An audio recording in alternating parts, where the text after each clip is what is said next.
Du pain.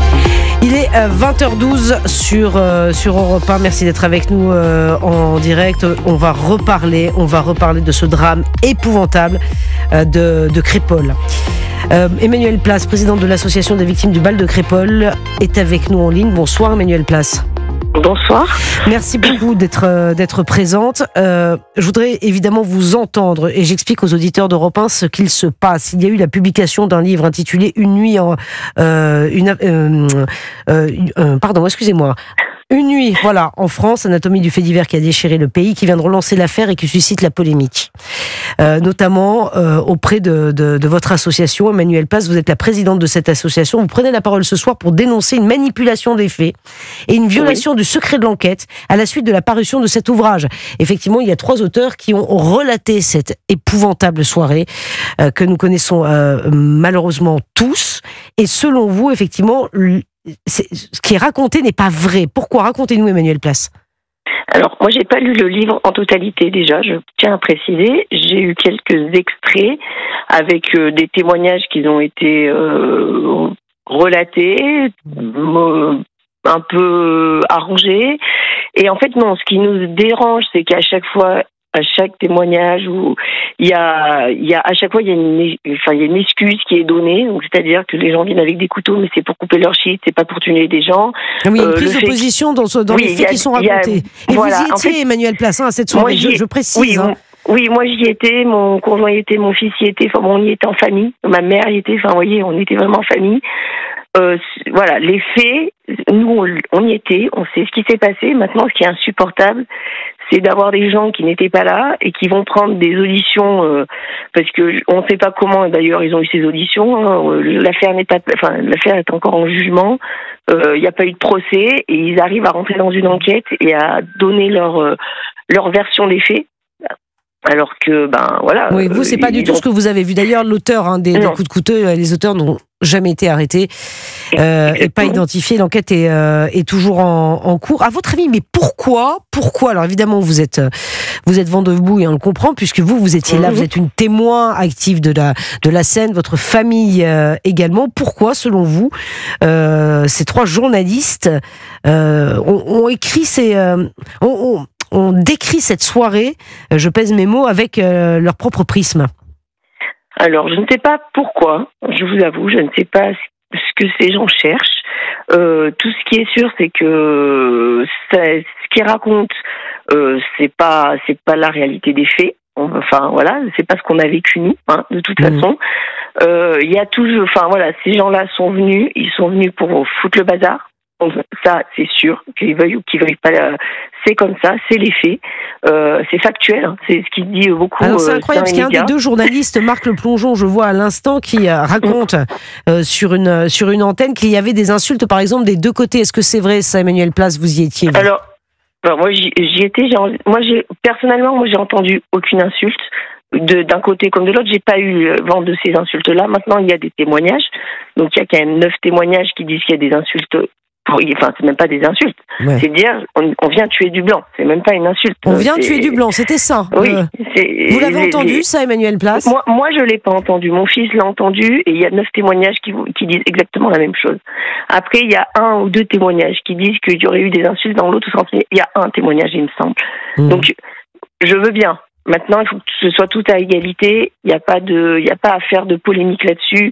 Ils sont venus tuer du blanc. Ils l'ont dit. Maintenant, il faut arrêter de faire croire aux gens que ce n'est pas vrai. Voilà. En fait, nous, c'est tout ce qu'on demande. C'est qu'on soit cru, qu'on soit entendu et que les victimes, parce que ce soir-là, il y a eu énormément de victimes. Il y a beaucoup de jeunes. Et là, les jeunes, à chaque fois qu'ils entendent les médias qui controversent en fait la parole des victimes, en fait, ils controversent cette parole-là. À des fins politiques, on dit les choses, parce que la thèse mise en avant par les journalistes dans ce livre, c'est la thèse d'un crime raciste anti-blanc qui n'est pas étayé à ce stade. Parce qu'on en a parlé de ce drame de Crépol, on a parlé de ce racisme anti-blanc, dont d'ailleurs la porte-parole du gouvernement sur notre antenne a fait état. C'est quand même un fait majeur aujourd'hui, j'imagine. Emmanuel Place, je ne sais pas si vous l'avez entendu, mais la porte-parole du gouvernement reconnaît qu'il y a un racisme anti-blanc en France. Et là, dans le livre, c'est ça qui vous fait bondir, c'est que les journalistes balaient ça d'un revers de main. C'est exactement ça. Après, bon, la justice fera son travail et nous, on a quand même confiance à la justice. On aimerait que... On l'a demandé dès le début, hein, dès que Olivier Véran est venu à Crépol 10 jours après, hein, il a fallu quand même 10 jours avant qu'il se déplace. 10 jours après, c'est la première chose qu'on a demandé, c'est que ce soit reconnu comme un crime anti-blanc, parce que c'est exactement ce qui s'est passé. Maintenant, qu'ils avaient l'intention ou pas, ils l'ont dit, ils l'ont fait. Voilà. Ils ont tué quelqu'un, ils ont blessé d'autres gens, ils ont frappé d'autres personnes, ils ont frappé des mamans qui étaient sur le parking. Enfin, non, on peut pas dire qu'ils étaient là et que voilà. Donc moi, j'aimerais bien que les faits soient les faits. Voilà. Après, il y a une enquête, donc l'enquête fera son travail, enfin, et la justice fera son travail. Mais c'est pas à des journalistes qui écrivent un livre avant que le procès soit passé de faire de relayer leur façon vous avez de voir les choses. échangé avec ces journalistes? Est-ce qu'ils vous ont appelé? Pas du tout. Est-ce que vous savez qui ils ont appelé pour mener leur enquête? J'imagine que ça vous est revenu aux oreilles, peut-être, non? Ben non. En fait, au niveau des victimes, je pense pas qu'ils aient eu beaucoup de victimes qui aient voulu leur parler. Oui, ni la mère de Romans-sur-Isère. Alors, la mère de Romans-sur-Isère, elle leur a parlé, mais moi, je l'ai eu au téléphone et elle me dit que c'est pareil, les faits. Ce qui a été relaté dans le livre, c'est pas ce qu'elle a dit non plus. Ça a été modifié, arrangé comme il le voulait. Dans quel but, Emmanuel Place? Dans quel but, à votre avis? Je ne sais. Moi, personnellement, je sais pas. Mais je pense qu'il manipule un peu l'opinion publique aussi. Je sais pas pourquoi faire, parce que je vois pas en quoi ça va apaiser les choses de réagir comme ça. Au contraire, voilà, cette affaire, c'est une affaire très grave, et je pense enfin, ces gens-là ont eu de très mauvaises intentions. Pour moi, parce que quand vous lisez, alors moi j'ai eu quelques passages, mais à chaque fois, c'est quoi le passage qui vous a le plus retourné, agacé? Mais en fait, il y a à chaque fois dans des petites phrases, il y a des trucs, mais tout bête. Hein, déjà, ils arrivent. Crépol est un village austère et taiseux. Austère, on ne sait pas pourquoi. Taiseux, on ne sait pas pourquoi. Certes, on leur a pas parlé, mais ça parce que les victimes n'ont pas envie de leur parler, parce qu'on a vu ce que les médias avaient fait pendant un an. On a vu, donc on parle pas. Hein, voilà. Voilà. Déjà, ça commence comme ça. Déjà, on se dit bon. Déjà là. Après, ils parlent des prénoms. Alors, en plus, il y a tous les prénoms des enfants dans ce livre. Tous les prénoms, que ce soit d'un côté ou de l'autre. Oui, ça, vous trouvez ça scandaleux, effectivement. Ah, mais c'est scandaleux. C'est avec des détails c'est vrai qu'on n'a pas le droit de faire ça. Des lieux de scolarité et tout ça, avec des détails impressionnants. Mais en fait, ils cherchent quoi? Parce que ce soit d'un côté ou de l'autre, hein, parce que même les remises, ceux qui ont été remis en liberté et tout, il y a leur nom, il y a où ils se trouvent. Enfin, je veux dire, est-ce qu'ils sont... il n'y a aucune intelligence, quoi. Pour moi, là, c'est du... Oui, c'est mettre une cible dans le dos de certains. De beaucoup, bien sûr, de monde. Bien sûr. C'est pareil. Et qu'est-ce qui vous choque dans ce qu'il raconte? Le plus gros, Emmanuel Place? En fait, le plus gros, c'est pas, il n'y a pas un truc qui me choque plus que, c'est juste qu'à chaque fois, il y a des petites phrases pour excuser le geste de. Et ça, c'est pas possible. On peut pas l'entendre. En fait, nous, victimes, on peut pas entendre ça. On peut pas excuser ce qui s'est passé, de toute façon. Voilà. Et ça, c'est pénible. Vous voyez, il y a un passage où il parle d'un papa que je connais bien, c'est mon conjoint. Donc, le papa en question. Vous voyez? Oui. Donc ça, vous le connaissez bien, oui. Ouais, voilà. Je parle de ce papa, donc, qui est allé nous défendre, hein, parce que mine de rien, quand on est attaqué, heureusement qu'il y a des gens qui défendent, parce que c'était quand même ça. Et là, ils disent, ne se cache pas de ses idées de droite sur Facebook. Mais qu'est-ce que ça veut dire? Ouais, c'est quoi le lien? C'est quoi le rapport? Quel est le lien? Et où ça? Qu'est-ce que ça veut dire? Je veux dire, en France, ne se cache pas de ses idées de droite sur Facebook. Qu'est-ce que c'est que cette phrase? Franchement, attendez, voilà. J'ai Gabriel Cluzel qui est avec moi dans ce studio, Emmanuel Place.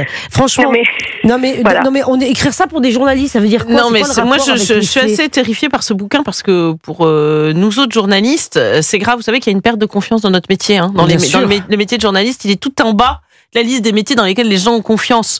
Et les journalistes sont là pour relater les faits, pas pour reconstruire un récit qui convienne mieux à la bien-pensance qu'ils souhaitent. Donc, moi, je comprends votre exaspération parce que ce bouquin, il donne l'impression que un point partout, la balle au centre, il y a eu une rixe générale. Je rappelle qu'il y a un enfant qui est mort, qui s'appelle Thomas. Voilà.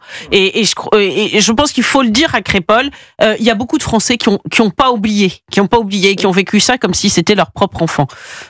Olivier d'Artigol, est-ce que vous comprenez le travail de ces... Les premières victimes de ce livre, ce sont les parents Perotto. Les parents ça doit être excessivement douloureux de lire une version qui essaye de tenir à équidistance les uns les autres. Il y a un passage, moi, qui m'a révolté. Je le cite, ils sont venus pour s'amuser. Rien n'indique à ce stade qu'ils avaient l'intention de faire usage de leurs couteaux, qu'ils ont d'ailleurs l'habitude d'avoir sur eux. Pour moi, Crépol, il y a une distinction. Certains jeunes n'ont pas de couteau et d'autres ont des couteaux. Et puis pour moi, ça s'arrête là.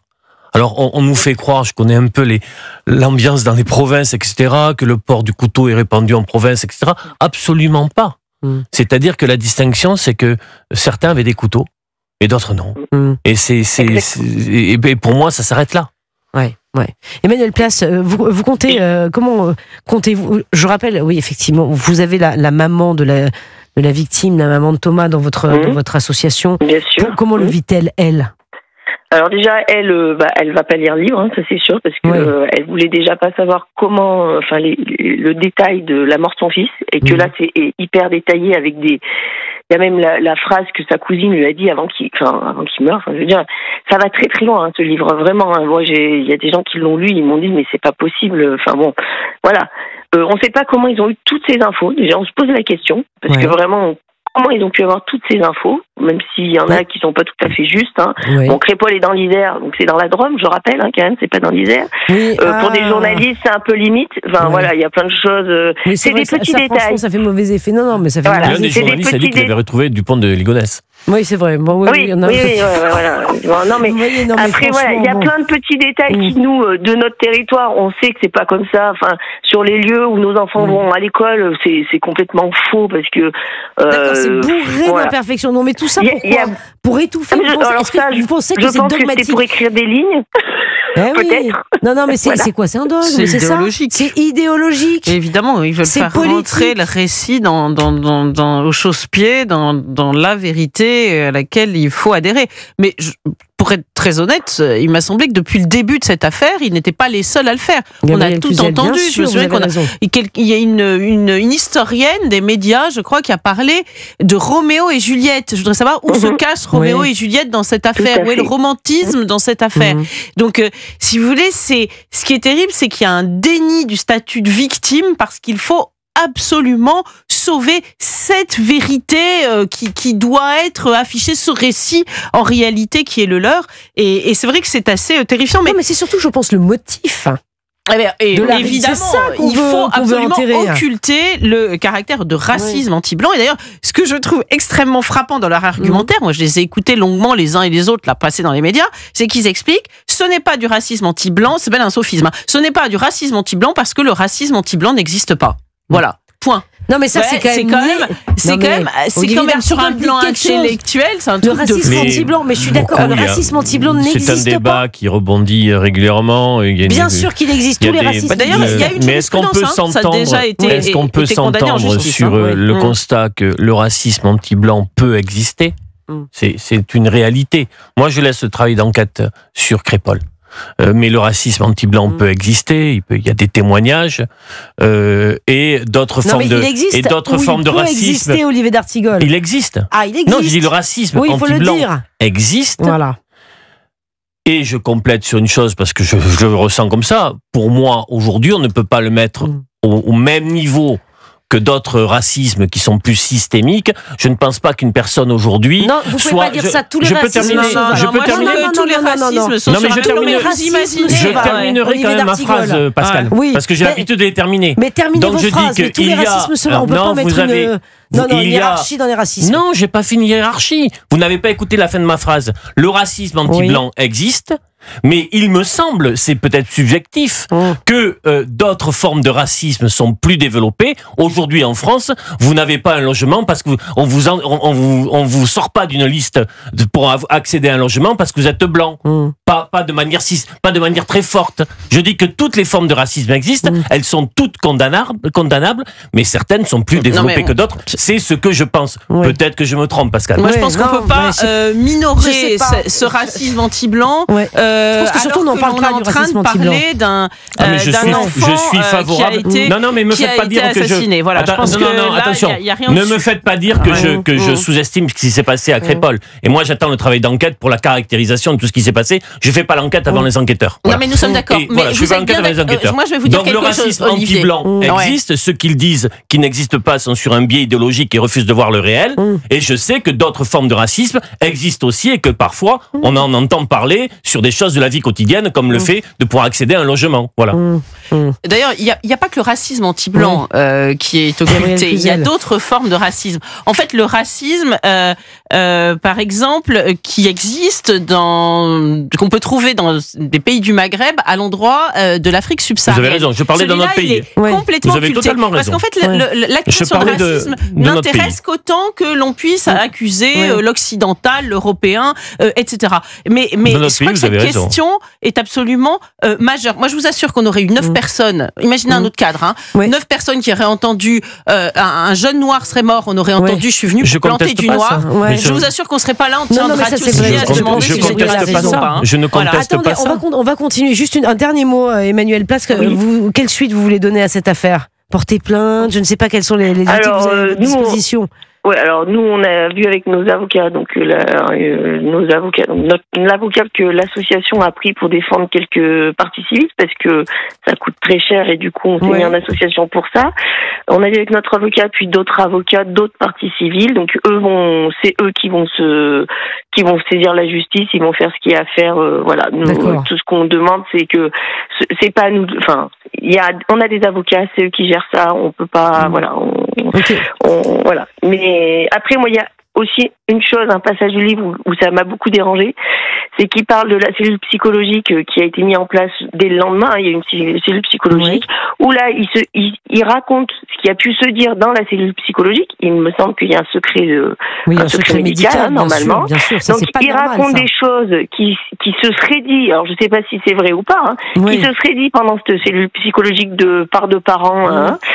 Et ils ont dit même que les enfants, c'est à ce moment-là qu'ils se sont, en gros, c'est dit ça, sont montés le bourrichon pour dire que c'était un racisme anti-blanc. Qu'ils avaient entendu cette phrase à ce moment-là. Donc déjà c'était le lendemain, nos enfants ils étaient complètement traumatisés et c'est pas là qu'ils se sont voilà. Donc ça c'est des choses comme ça. C'est ce que vous dites effectivement, Emmanuelle Place. Il y aura vos avocats vont se saisir de l'affaire. Il y aura une suite évidemment qui sera donnée. En tout cas, merci infiniment d'avoir témoigné sur Europe 1 ce soir. Il est 20h30.